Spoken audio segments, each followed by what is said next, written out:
It's September, so it must be time for another iPhone. At the 9th time of asking, are we still as excited about a new smartphone as we used to be? Tim Cook thinks that we should be.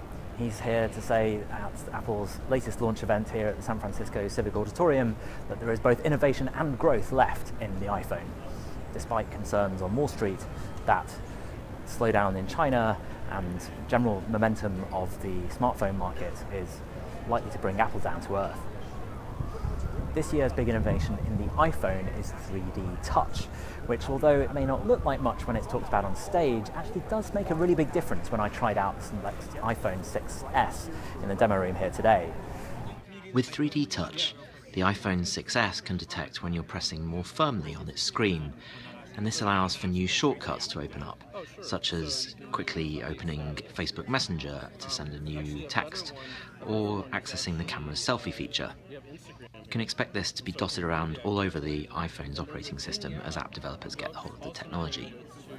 They've done more than they've done in the past with an S version, haven't they? Because we had not just new technology, but we also have a different aluminium case and a different glass and a new color that for a lot of consumers is all it takes to get an upgrade, right? So they've definitely done that. But I think from a technology perspective, it is really, 3D Touch is going to change the way that you interact with the device. Apple's other big update today was to the Apple TV. This is a category that Apple has been trying to crack for as long as it's been releasing iPhones. But this year, Mr. Cook says it's really serious. Improvements include an app store, Siri voice control, and a remote control that also doubles as a games controller.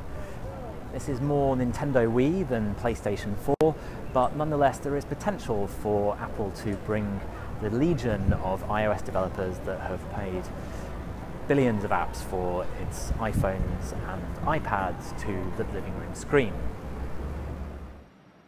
Today, I'm thrilled to show you the new Apple TV.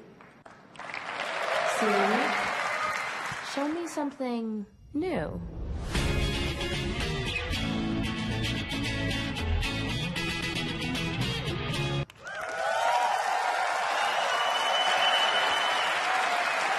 This is the new Apple TV, and we believe it is the future of television.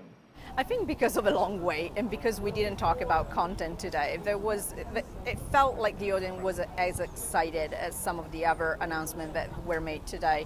I thought today was a very clever move as far as getting consumers to get hooked on the UI, the experience.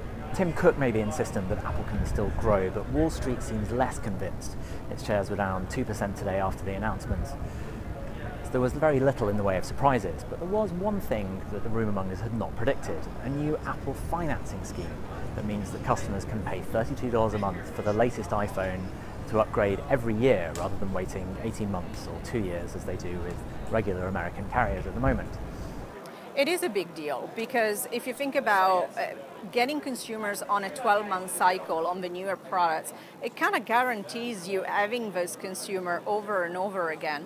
And at the price point of $32 a month, it seems to be very price competitive compared to what you get from the actual carrier. That follows a trend in the market, but if it can persuade customers to become subscribers, that could unlock a whole new level of iPhone growth. This is Tim Bradshaw with the Financial Times in San Francisco. From 1995's top 5, only Apple remains 20 years later, alongside more familiar names like Google, Facebook, Amazon, and the Chinese tech company Alibaba.